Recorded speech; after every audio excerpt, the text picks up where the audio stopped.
Assalamualaikum warahmatullahi wabarakatuh. InsyaAllah kita teruskan PDPR sirah kita. Dan untuk PDPR kali ini, kita akan ulang kaji sirah tahun 5. Baik, pelajaran pertama, jihad Nabi Muhammad sallallahu alaihi wasallam dan sahabat. Okey, apa yang kamu murid-murid akan mempelajari pada tajuk ini? Yang pertama, kamu dapat menyatakan pengertian jihad dalam Islam. Okey, kamu akan tahu pengertian jihad ni apa. Yang kedua, menyebut jenis-jenis jihad dalam Islam. Ada berapa jenis-jenis jihad yang akan kamu ketahui. Dan yang ketiga, kamu dapat menerangkan hikmah-hikmah jihad dalam Islam. Apa hikmah, apa kebaikannya jihad ni. Okey. Okey, seterusnya kita teruskan unit pertama, konsep jihad. Apa dia pengertian jihad ni? Jihad ialah mencurahkan daya dan tenaga kekuatan demi meninggikan kalimah Allah dan menegakkan Islam. Okey, ni adalah pengertian jihad ni, kita berjuang bersungguh-sungguh. Mengeluarkan sepenuhnya tenaga kekuatan kita untuk menegakkan agama Islam. Okey, apa dalilnya? Firman Allah Subhanahu wa taala dalam surah Al-Hajj ayat 78, A'udzu billahi minasyaitonir rajim. Bismillahirrahmanirrahim. Wajahidu fillahi haqqa jihadih. Huwajtabakum wa ma ja'ala 'alaikum fid dini min haraj. Ila akhir ayat. Okey, maksudnya, dan berjihadlah kamu pada jalan Allah dengan jihad yang sebenar-benarnya. Dialah yang memilih kamu untuk mengerjakan suruhan agamanya, dan ia tidak menjadikan kamu menanggung sesuatu keberatan dan susah payah dalam perkara agama. Okey, itu dalil yang berkaitan dengan jihad. Okey, seterusnya unit 2. Jenis jihad. Ada berapa jenis-jenis jihad ni? Okey, dalam buku muka surat 3 ni, okey, kamu boleh sama-sama menyemak. Ada 5 jenis-jenis jihad. Okey, yang pertama, jihadun nafsi. Okey, nanti kita akan terangkan satu-satu. Jihadun nafsi ni ialah jihad melawan hawa nafsu. Yang kedua, jihadus syaitan, jihad melawan hasutan syaitan. Yang ketiga, jihadul kuffar, jihad menentang orang kafir. Yang keempat, jihadul murtaddin, jihad memerangi golongan murtad. Dan yang terakhir, yang kelima, jihadul munafiqin, jihad menentang orang munafik. Okey, kita teruskan penerangan setiap jenis-jenis jihad ni. Okey. Yang pertama, jihadun nafsi, ialah jihad melawan hawa nafsu. Ini memang setiap hari kita akan menghadapi. Bukan kamu sahaja, ustazah pun sama. Okey, jihadun nafsi, jihad melawan hawa nafsu kita sendiri. Apa dia pengertian dia? Jihadun nafsi ialah jihad menahan keinginan nafsu syahwat yang cenderung melakukan keburukan dan maksiat. Ni kita sendiri melawan hawa nafsu kita yang kita nak rasa nak buat keburukan, kita nak buat kejahatan. Kita sendiri berjuang bersungguh-sungguh untuk melawan segala hawa nafsu untuk melakukan kejahatan. Okey, Ibnu Qayyim Al-Jauziyah ni berpendapat ada 4 bahagian jihadun nafsi ni. Yang pertama, jihad untuk memahami petunjuk agama dan kebenaran. Apa yang pertama, kita berusaha untuk memahami apa dia segala petunjuk, segala ilmu yang kita dapat ni.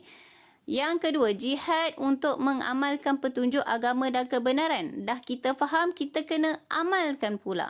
Okey. Yang ketiga, jihad untuk mengajarkan kepada orang lain petunjuk agama dan kebenaran. Yang pertama tadi kita kena faham. Yang kedua, kita amalkan. Yang ketiga, kita kena ajarkan pula kepada orang lain. Dan yang keempat, jihad untuk bersabar menghadapi kesulitan dan gangguan ketika berdakwah. Okey. Kita dah faham, kita kena amalkan, kita kena ajarkan, dan kita kena menghadapi, kena bersabar sepanjang kita berdakwah. Mengajar ni kira berdakwah. Okey. Ini 4 Ibnu Qayyim Jauziyah yang pendapat ada 4 bahagian jihad nafsi ni. Okey. Contohlah, kamu yang pertama, kamu memahami, kamu nak faham solat ni macam mana. Kamu kena faham dulu. Okey, contoh, kena faham dulu solat ni macam mana. Yang kedua, kamu kena amalkan. Kena amalkan makna kamu kena laksanakan solat. Okey. Yang ketiga, kamu dah faham, kamu dah lakukan, dah amalkan solat ni. Solat ada 5 waktu setiap hari. Okey. Dan yang ketiga, kamu kena ajarkan pula. Sekiranya kamu tengok ada yang tak tahu, ada yang tak faham lagi, kamu kena ajarkan. Solat ni macam mana, apa dia, rukun-rukun dia, kamu kena ajarkan kepada orang. Dan yang keempat, kamu kena bersabar menghadapi kesulitan. Kadang-kadang orang yang kita ajar itu memang betul-betul tak faham dan tak tahu langsung solat macam mana. Kita kena bersabar sepanjang kita mengajar, sepanjang kita berdakwah. Okey, seterusnya jihad yang kedua ialah jihad syaitan, iaitu jihad melawan hasutan syaitan. Apa dia pengertian dia? Jihad syaitan ialah jihad melawan syaitan dengan menolak hasutan dan godaan syaitan yang menggalakkan maksiat dan kemungkaran. Ni memang semua akan menghadapinya. Lagi kuat, lagi pandai, lagi alim kita, lagi berilmu kita, lagi tinggilah syaitan tu nak menggoda kita. Okey, kita kena berjihad, berjuang bersungguh-sungguh untuk menolak segala godaan, segala hasutan, segala kejahatan yang syaitan bisikkan. Okey, yang ketiga, jihadul kuffar, jihad menentang orang kafir. Okey, jihadul kuffar ni ialah jihad menghadapi orang kafir yang memusuhi dan menentang orang Islam atau menghalang agama Islam ditegakkan. Okey, bukan semua orang kafir kita kena menentang. Contohnya dekat dalam negara Malaysia ni, kita kena tengok orang kafir mana yang memusuhi dan menentang agama Islam. Itu yang kita kena jihad, kita kena menentang orang kafir seperti itu.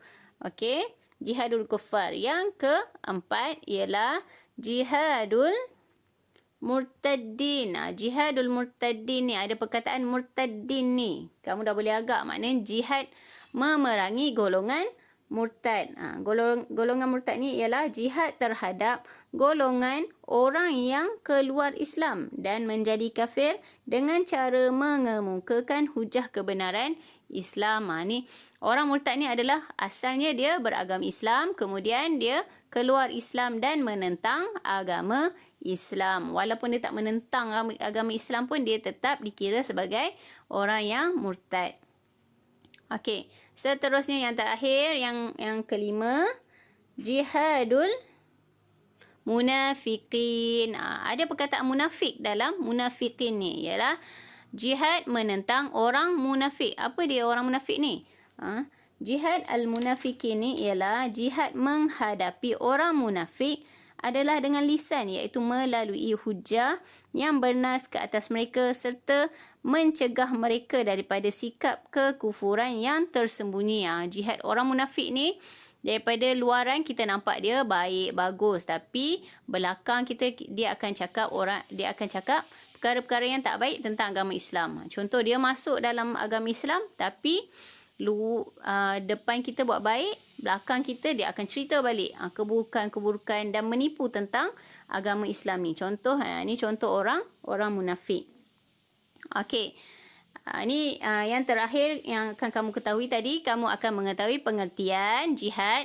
Yang kedua, kamu akan mengetahui tentang jenis-jenis jihad. Okey, kamu dah tahu. Dan yang terakhir, kamu akan mengetahui hikmah jihad. Okey, apa dia hikmah jihad ni? Apa dia kebaikan jihad ni? Yang pertama, untuk mempertahankan diri daripada ancaman musuh.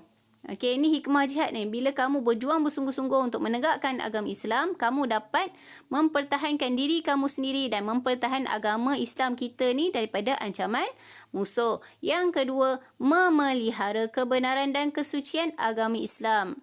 Okey, dan yang ketiga, memelihara dan mempertahankan negara Islam. Okey, tentunya kita sayangkan negara kita, sayangkan negara Islam, sayangkan umat Islam. Jadi kita kena berjihad, berjuang bersungguh-sungguh untuk mempertahankan agama Islam. Okey.